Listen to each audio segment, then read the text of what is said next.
My name is Hui Zheng. I'm a psychologist and professor at the University of Hong Kong. I study learning, attention, and perception.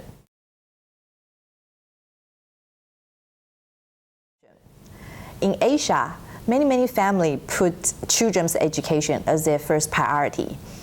In Hong Kong, many preschool or playgroups, they emphasize the multi-sensory integration learning. And many parents are made to believe that if they expose their children or infants to stimulation from visual, auditory, and touch, that will help their future growth and learning. So I'm very interested in that saying because I don't find a lot of scientific evidence to back it up.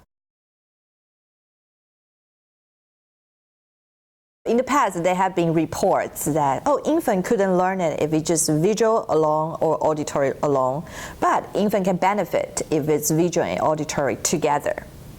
So this is like, okay, I'm going to buying some grocery, and then I decided to go to 2 supermarkets. Of course, if you go to 2 supermarkets, the chance you're going to find that item is higher than if you only go to 1 grocery store, supermarket. And then learning from auditory plus visual is like you have 2 supermarkets to learn from, to get the item. And of course, it's going to be easier to learn.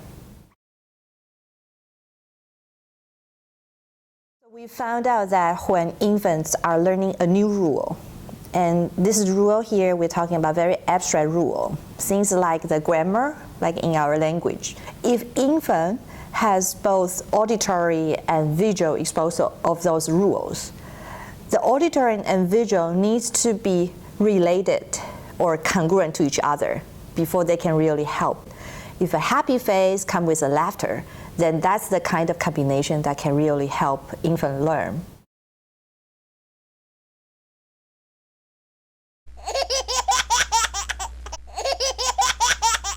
Wow!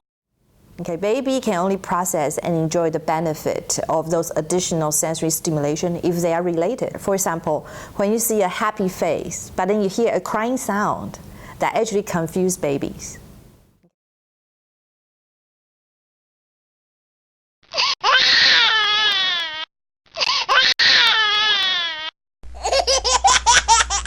And the reason is, if you are looking for an apple, by going to a pharmacy or a shoe store, it's not going to help you that much. So although having more exposure to the shops will help give you a higher chance to get the item, but what kind of shop is actually quite important.